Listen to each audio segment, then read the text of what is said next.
AI and its advancement will make privacy constantly a bigger challenge to make sure that we secure our personal data and that of our children. But the temptation here is to override what makes our democracy work in light of how urgent this issue is. So that balancing act is. But then I would rather say, let's move a little slower and make sure we include everyone because we're such a diverse country, than lean more toward an Orwellian kind of world where we don't care what you think, we're just going to legislate just and get it over and done with. My worry is that this initiative could be a great way to produce more papers, speak at more conferences and the like. And if that little boy running barefoot in Soweto, if his life is not changed through the work we're doing on AI regulation in the next few years, then what the heck are we doing? We're just armchair philosophizing about this,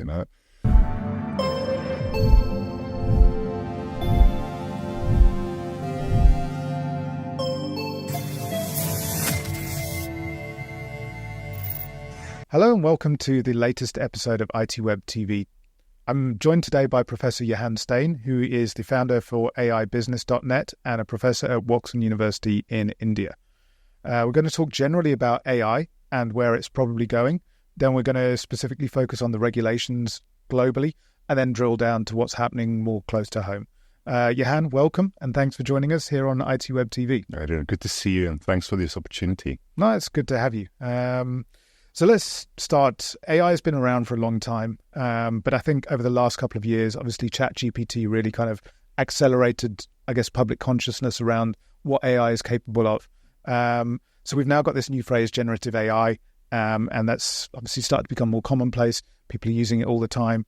But I think it's probably triggered this, perhaps kind of spearheaded an existing sort of AI arms race that's been going on. Where you've got companies and countries particularly kind of fighting it out for global supremacy. I think in some ways we're probably very similar with the hyperscale cloud, where we had Microsoft and Apple who've kind of reached $3 trillion market cap in the past few years.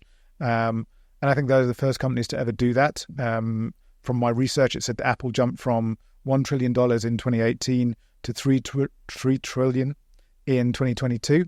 So they did it in 4 years. Microsoft took 5 years to do it.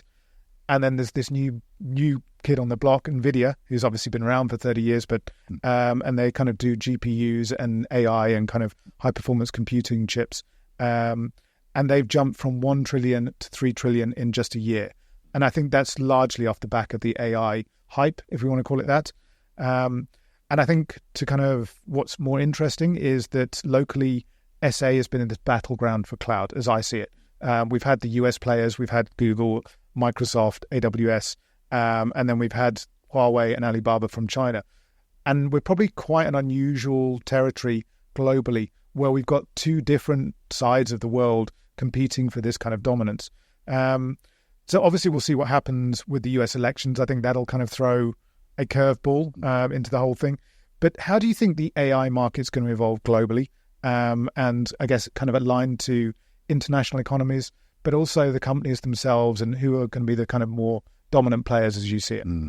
Adrian, look, I think we are in a post-ChatGPT world, I call it. In the past, my experience with at conferences, training, and with clients is that there was a lot of misconceptions about what the technology is, but also a lot of fear. I think mostly because of Hollywood and movies. Sure. Now the spectrum has changed, and look, luckily the whole AI conversation is really more front and center, which is good. It's not, I think at one stage it was really just secluded within the technologists' realm. Now pretty much everyone I know is speaking about it, my father even, and others. But now it's moved to, it's the best thing since sliced bread. We don't have to fear it anymore. We can essentially AI everything in our business and we'll fix our culture problems, our leadership problems, our clients' understanding, etc. So, and it's always more dangerous for me, this over-enthusiasm about AI. But it's in the news, it's important, it is happening. More than ever, it is going to change our lives. I think it's difficult to even imagine what the next 5 years would look like. You know, I read somewhere that large language models will be about 1,000 times more powerful in only 3 years from now. And what will that mean for education, for business, and the like? But you are right. I think South Africa and Africa is in a very peculiar space because we kind of in the middle between the West and the East. And for many years now, we have seen what we can call digital colonization. In other words, a foreign country would want your government and your industry to use all of their equipment, whether it's Cisco, whether it's Huawei, or whatever the case is. There's obviously a market share chase for business. But I also think there's a power struggle around national security, about the harvesting of data, national security data and the like. And I'm always advocating as far as possible that we create African solutions for Africa by Africans. And I'm not saying we should discard the global players, the hyperscalers with cloud, these equipment manufacturers. Let's use it, but let's use it carefully. And my concern is that, in South Africa, we use a lot of the equipment from the East. And if we're ever in a war or a very serious trade dispute, and they decide to switch it off, if we think of our water infrastructure, electricity infrastructure, and others are running on these foreign equipment units, that could be quite a big problem. Yeah. I also think Africa is probably one of the few, what I would say, unsaturated markets from a technological point of view, on youngest demography, fastest growing population, economies that are really growing when we have some problems. But I think it's like a gold rush for technological prominence. What it will do to us and our children's future from a security, from a privacy point of view, etc., is where we need a lot more conversations and actions on, I think. Yeah. Well, I think we can touch on that later. I mean, we'll talk about the regulations and the need for privacy and, how we kind of manage this whole situation. I think one interesting part of it is perhaps around the kind of this coming wave. So we're not even through the AI hype, and already the next wave of hype around the technology is kind of coming, and that is quantum computing. So I don't want to go into the physics and the mechanics of it because it's going to blow my mind to just try and think about it, not even talk about it. So how do you see quantum computing changing the kind of the game for AI? We've heard that it was kind of 5 years off. I think that was, 5 years ago, I heard it was like 10 to 15 years off. Now, I think I'm hearing that it's maybe 2 to 3 years away. So like AI kind of suddenly seemed to snowball and there was a catalyst for its kind of growth. I think that's going to happen similarly with quantum. What's your kind of take on what you think quantum will do for AI? Yeah, look, as powerful as AI is, it's still limited by the compute power, which is limited. Quantum computing, and it's complex. I think you need to be a scientist to really understand it. But the basics of how I get it is, most computers as we know it are silicon-based. It works with ones and zeros. But quantum computing takes it to a whole new level. The way I kind of explain it is if you draw a kind of a square, and there's a 1 and a 0 respectively on each square, but you then make it a 3D image, and there are even more ones and zeros, and then you can rotate it. That's in a way what quantum technology or quantum computing can do. It's very, very expensive. It also needs very specific temperatures to run in. Yeah, I think minus 400 Fahrenheit, if I'm not mistaken. So to democratize it will be a challenge. I think at this stage, probably Google, maybe the United States Army, or the Pentagon, and maybe China and a few others will have it. But like with all technology, it will become cheaper and it will become more available. The potential benefits from an environmental point of view is really great because we are producing a lot of damage to our environment with these large data centers at the moment and in the future. The potential for a lot more security, also finding answers to healthcare problems and societal problems is amazing. But the kind of the dark side of it for me is that this is so powerful that currently, as far as I understand it, none of our security systems, whether it's national security, bank security, etc., can withstand a split-second attack by a quantum computer. Yeah. It seems like it will become part of our daily lives over the next few years. I think a lot of governments are probably investing and looking into it, universities as well.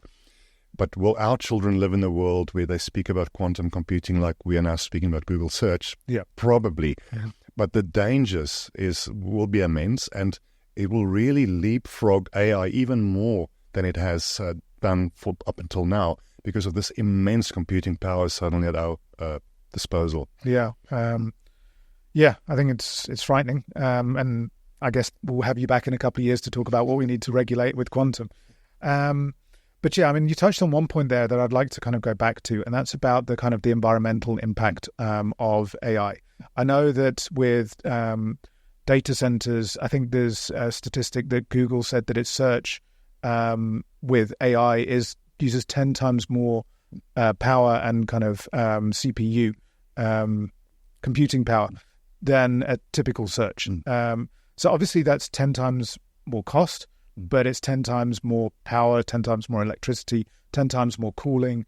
There's a whole kind of environmental impact that's often associated, or probably not often associated with AI, but kind of exists there. So what's your take on that, given that I guess the likes of Google, the likes of Microsoft, AWS are striving to become these kind of carbon zero companies, and yet now they've kind of suddenly got to deal with this massive growth in terms of the carbon that they're putting out because of AI. Yeah, we know electronics produce heat.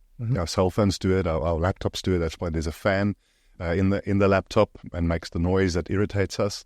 But now think of hundreds of thousands of computers in a server room or a container, and especially the kind of number crunching it needs to do in a generative AI era. The heat, the water usage is immense. An example, if I remember correctly, when OpenAI released ChatGPT, up until that time, just to train the model, they consumed 1,278 kilowatts of hours of power, and I think it was something like 550 tons of carbon. Wow. That's before releasing it. Now imagine what's happened since over the last 18, 24 months. So it is a huge concern. It's not talked about enough. And you are right, these organizations are aiming for net zero. How they're going to get it right with where we are now, I don't know. But if we are serious about the future of our children and our environment, we have to talk about it. You know, we're the only species on Earth that kill each other in mass when it comes to genocide, and that actively destroys the environment we're living in. Now it's getting even worse. So hopefully with the advance of technology and with quantum computing and other things, other maybe kind of material that will be produced, we can bring the carbon footprint and the need for cooling and water down. But back to the arms race, it will probably just increase. What we will do to our environment in the next quarter century or so will probably not be very good for us and for our future. Yeah. So let's talk about AI and the law and regulation. I think there's a lot of kind of things with these new technologies. They often tend to run ahead of the laws. The lawmakers typically take a while to kind of catch up. Maybe 5 to 10 years, we'll kind of start to see legislation. We saw it with Uber, that they're still kind of, they introduced the technology and there was a big kind of initial kind of clash between the taxi drivers and the Uber drivers. And I mean, I'm still not sure if there's legislation kind of understanding how Uber impacts our society, whether there's places for Uber drivers to rest and all those kind of things. But anyway, so let's talk about AI and the law. The content risks of generative AI. I mean, we've seen deepfakes. There was a whole kind of Taylor Swift and adult videos, which kind of caused a big stir. I mean, I think anything Taylor Swift does tends to cause a big stir. We've also seen security issues. There was the case with, I think it's Arup, the engineering company in Hong Kong, where they, a financial manager or CFO gave up $25 million to basically the kind of social engineered through deepfakes on a call. The film industry has been using AI for a while, we know in the kind of background, but then we've had the recent strikes in Hollywood where they're kind of worried that their images and their voice are then going to be used later on without their kind of consent. So, I mean, there's definitely controversy there.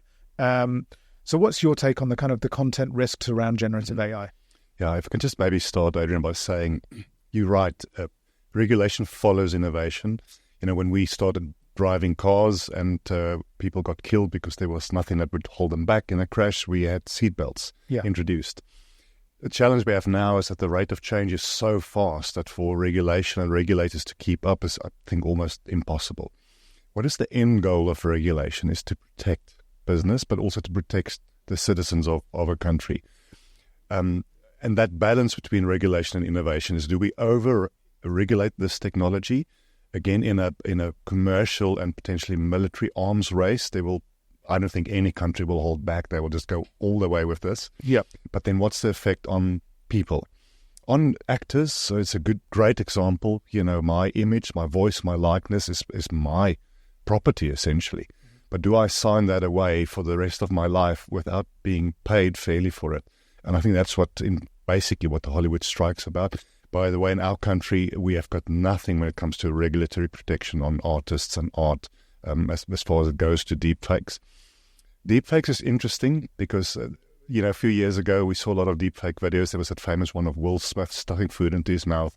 But it was so clearly a deepfake. The pixelation around the head, the shades on the face, the shape of the face. These days, the videos that I've seen, it's indistinguishable from the source material. And I've constantly see on my YouTube feed adverts where Elon Musk promises, or even our South African newsreaders, it's so well done. Yeah.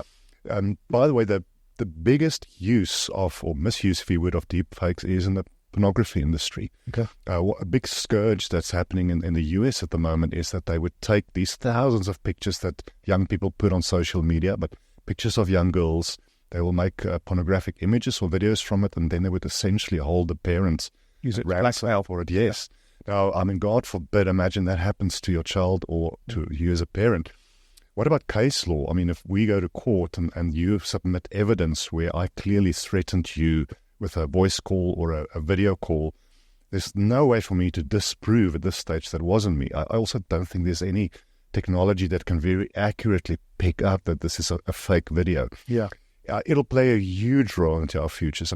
Currently we in a year where more than 1 billion people will participate in national elections. The US one will be interesting from a potential deepfake point of view as well. So we have to regulate it. How we regulate it and how we enforce the regulation, I think, is the real challenge. For instance, on YouTube these days, if you upload a video, there's an extra section where you have to say whether this is self-created or by an AI.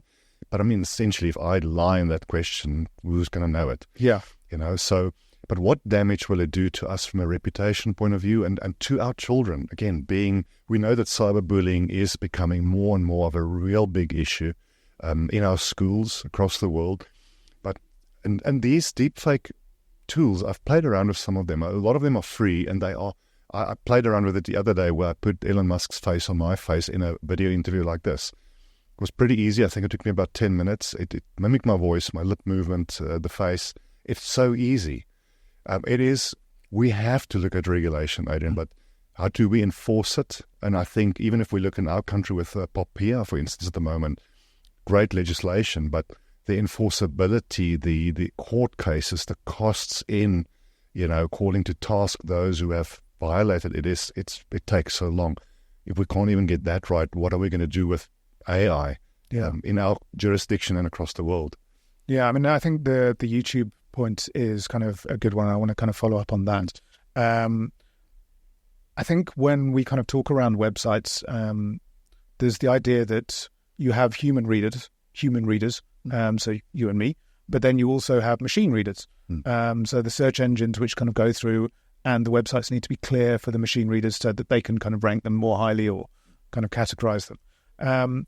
But I think there's also this kind of interesting idea that, I guess it's the snake eating its tail, where AIs will start to kind of build content based on what it's reading on the internet, and then start to publish content and then start to consume the content. And it kind of becomes like this vicious circle. What do you think we can do about that? How do we stop this kind of, this snake eating its tail with machine-generated content just consuming and producing and consuming and producing? Look, I think the owners of these large language model data sets, in my view, it starts with them. Look, I think at some stage we're going to probably use up all the original data and documents and videos that's out there on the internet, although we are producing it at a massive rate as well.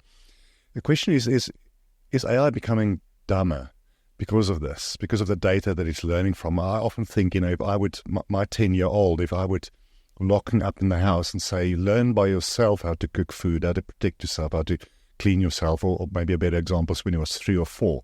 So learn by yourself without learning from an adult. It'll be a disaster. It'll probably cause his death. And it's maybe an extreme example, but are we doing the same now?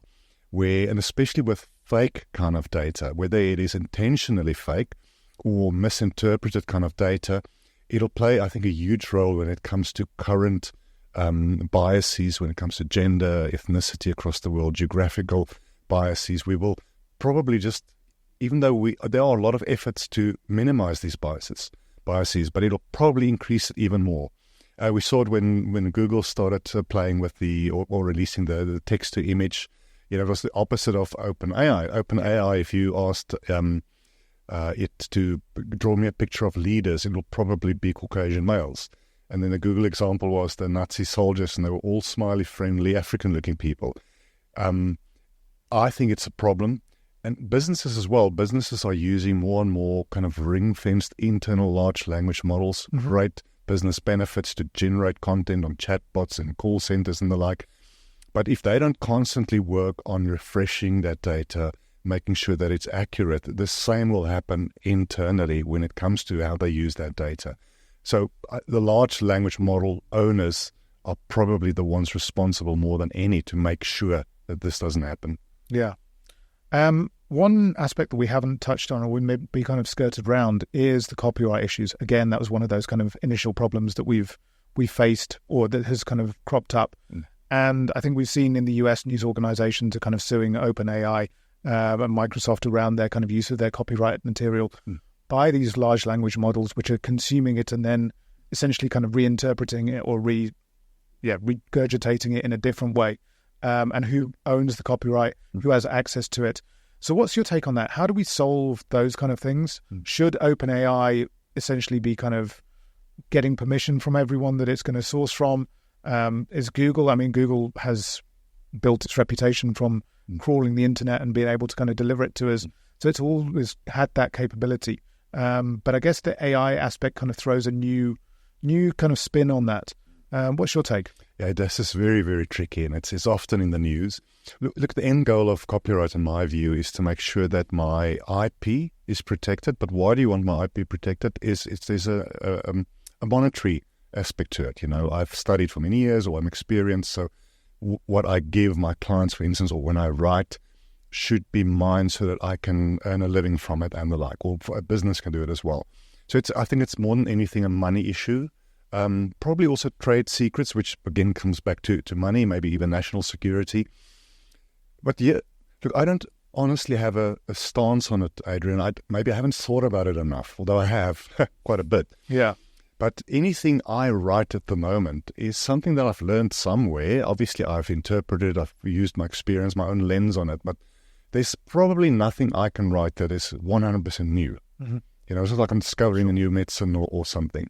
So, but then to what do I owe those who I can't even remember, those hundreds of thousands of people who have influenced my life, whose books I've read, etc. So I don't know how we can control it. Even plagiarism checkers are not keeping up with this. You get tools now that will really naturalize your language that a ChatGPT, for instance, produces. You get platforms that scramble the text and so forth.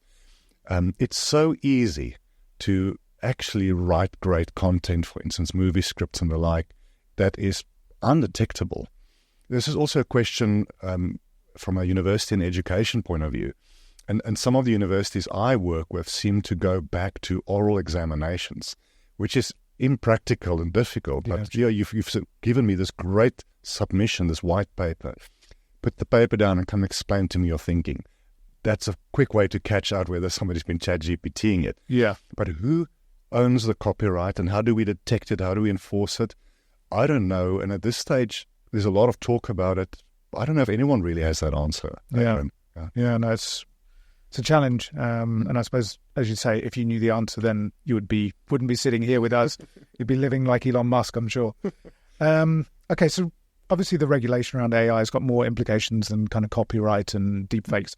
So let's go into that a bit more. Let's look at it kind of locally. You've mentioned POPIA, but can you give us an overview of the current state of AI regulations locally, or perhaps globally first and then locally?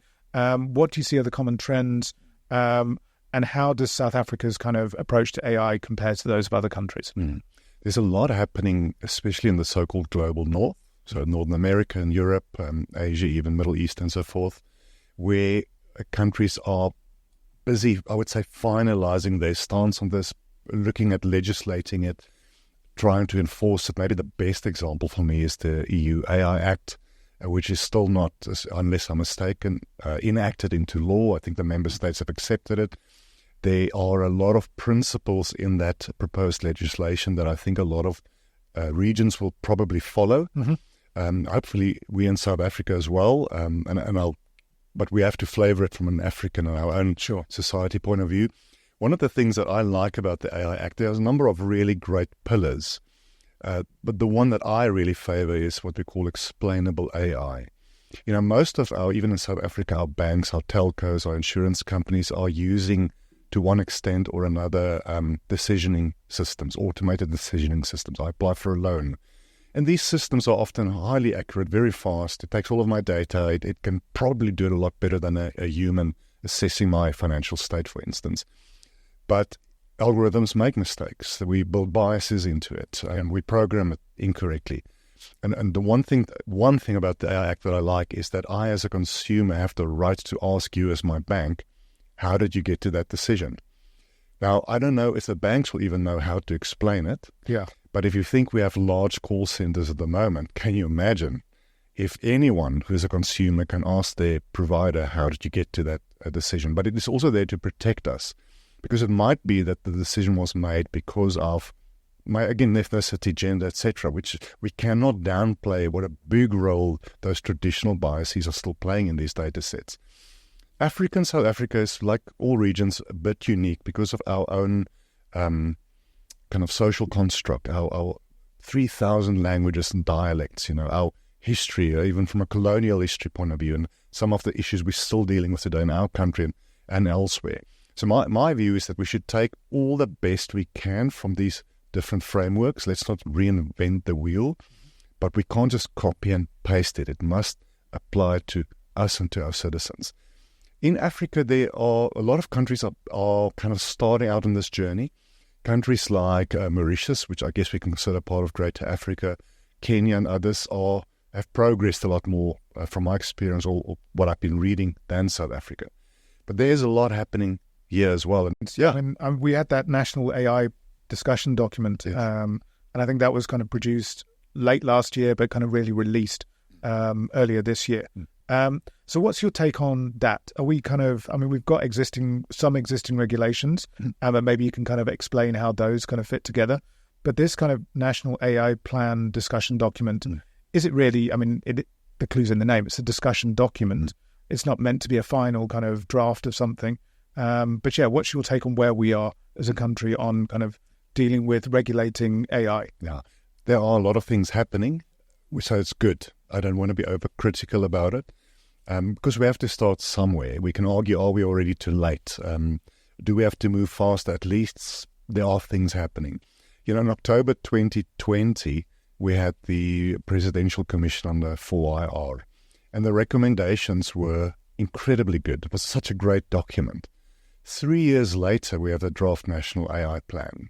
In the meanwhile, we had ChatGPT, Gemini, and who knows, possibly quantum computing soon, or who knows. So I think it's difficult for governments across the world, including ours, to move quickly enough, but to do it right, because you can't just have a knee-jerk reaction. You need a wide spectrum of society involved. Otherwise, because if we're a dictator, you can probably have an AI Act tomorrow. Yeah, this is how it's going to work. And sorry, Orwell and everyone else who warned us. So that draft document was a good start. It was very vague. One of my worries is that we need the three, I call it the AI tripartite agreement that we need. We obviously government and governmental agencies, academia and research institutions and our universities absolutely needs to be involved, but then industry as well. And that'll include your larger global firms who are working here, but also we've got a lot of great AI and data expertise in our country. They all need to work together. My concern is, and if I look at that document, Adrian, that it's overly leaning toward academia. And I'm not saying this is just a blanket statement for all in academia and all universities. My worry is that this initiative could be a great way to produce more papers, speak at more conferences and the like. And if that little boy running barefoot in Soweto, if his life is not changed through the work we're doing on AI regulation in the next few years, then what the heck are we doing? We're just armchair philosophizing about this, Currently, then in April, we had the event at Johannesburg Business School, where the then minister spoke. He spoke exceptionally well. To be honest with you, I thought, this is going to be another political, boring speech, but he was very informed, very well spoken. Met some people that I know in the industry there, and now we are in there's a working group established by the CSIR and others. I'm part of that. It's also moving a bit slow, but I guess it's how these things work. Sure.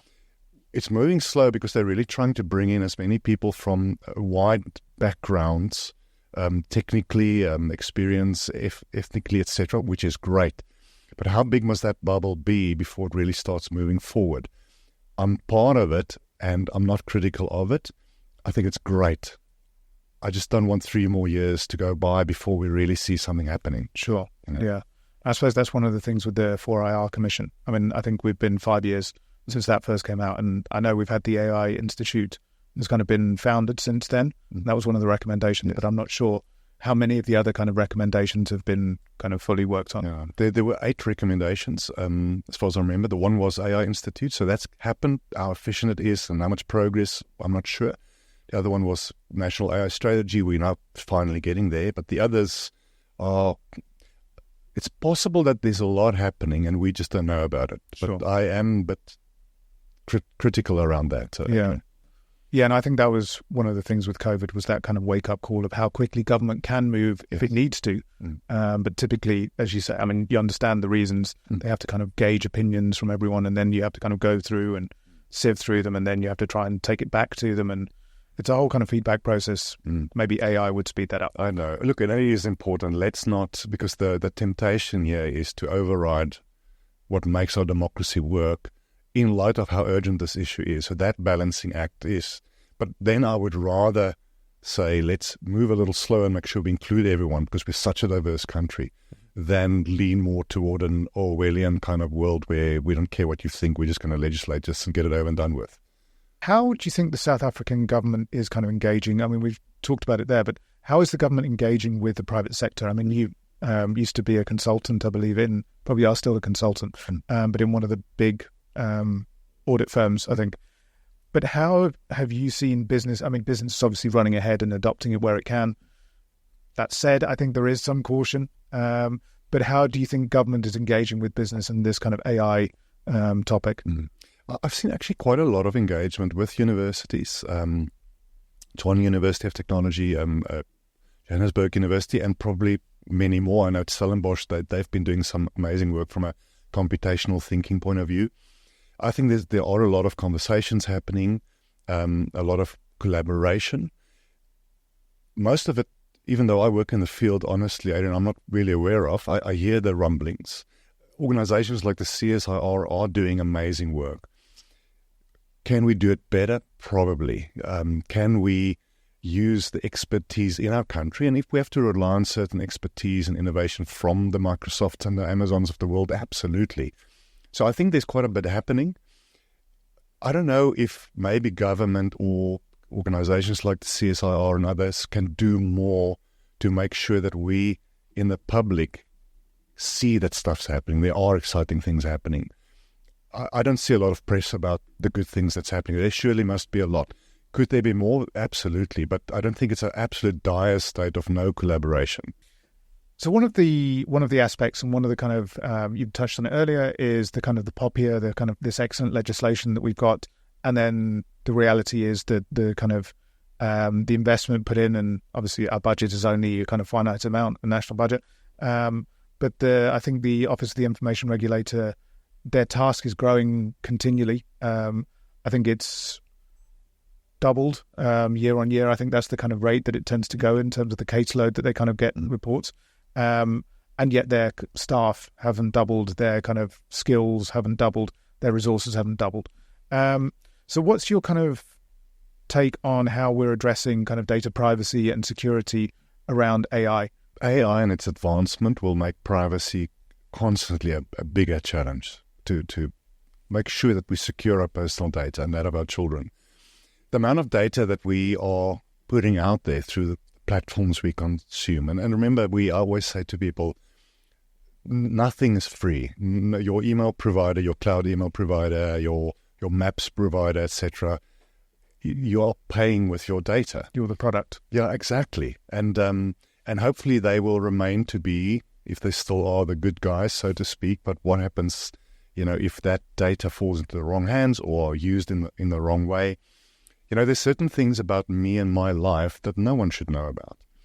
Whether that is my fantasies, my deepest fears, the way I raise my child, and so forth. And imagine the kind of manipulation and just what you can cause in society and in certain individuals, organizations, if that data is used, it's modeled. We understand so much more of you. And modeling, as far as I remember, Adrian, even Popia talks about the fact that you can't use private information without consent, of course, but to model what kind of consumer that is. Now, we know if I use all the data I have on you as a bank, for instance, I probably can give you so much better service because I can anticipate your birthday. I can see you start spending money on nappies and on milk, so you probably have a new baby in the family and so forth.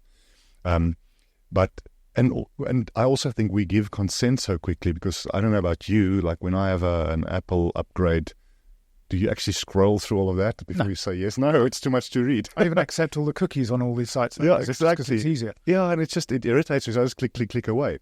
What am I giving up? And does it matter? Because, the other argument is I'm a law-abiding citizen. I don't care if my face is recognized, if there's facial recognition everywhere, if all my banking habits and my porn habits or whatever, if these companies know about it.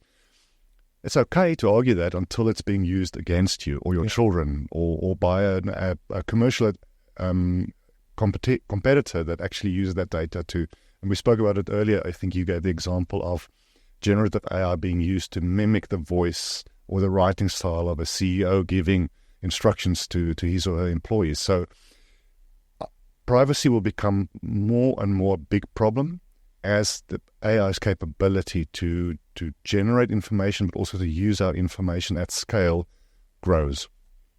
So recently there was an article in The Observer featuring Ray Kurzweil, who's a well-known computer scientist, a kind of AI visionary at Google. And one of the things that he said, I just want to kind of run it by you, if I can find the quote. Here we go. Asked what should we be doing now to best prepare for the future, he said, it's not going to be us versus AI. AI is going to be inside ourselves. It will allow us to create new things that weren't feasible before. It'll be a pretty fantastic future.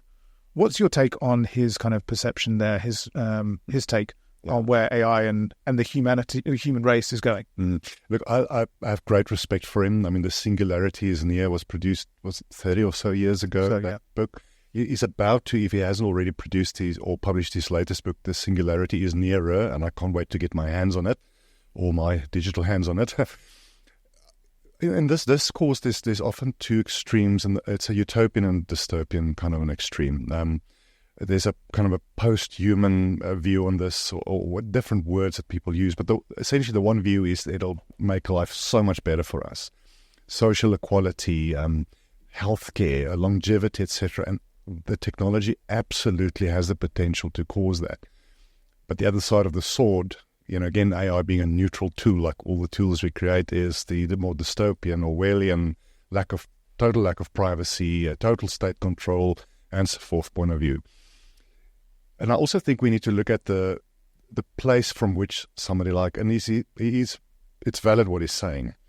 But if implants in my brain, for instance, can make me smarter, implants in my body, AI implants can make me stronger and healthier, great. But what about the billions of people who will never afford it, ever have access to it? Yeah.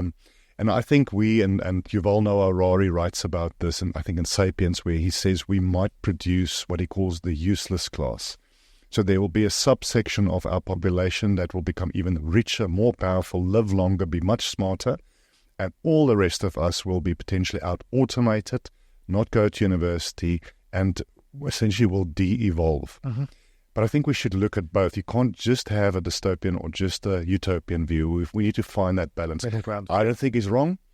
But again, that little kid running in the streets of Soweto, how will their brain implant impact him or her?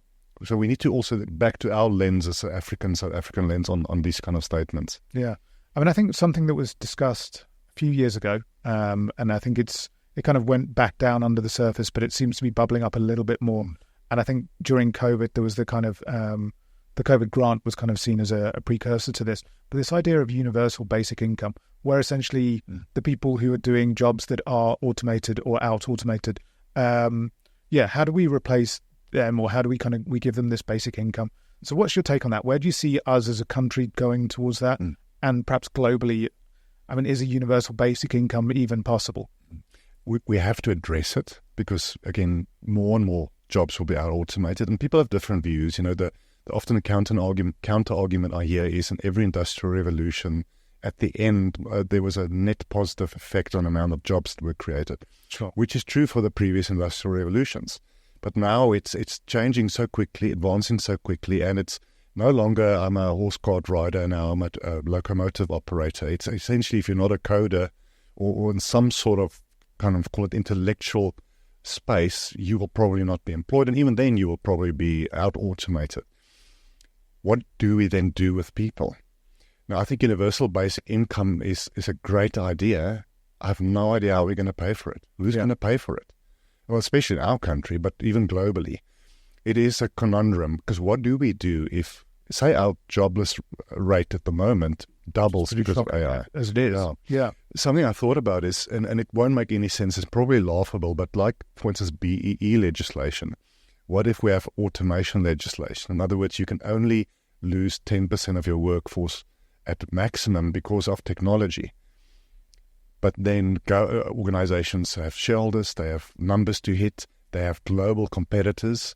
So it's probably laughably practical, but we need to think of wacko ideas maybe to sort this out. Yeah.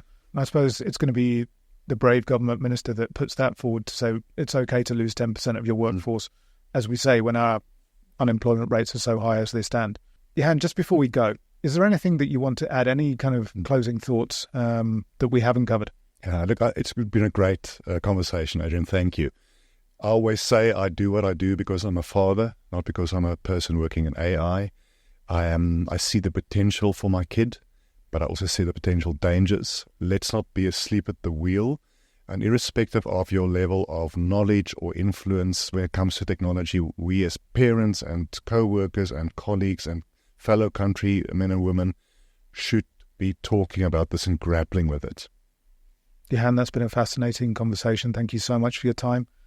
Please remember to stay tuned, like, subscribe, and share our videos on ITWeb TV.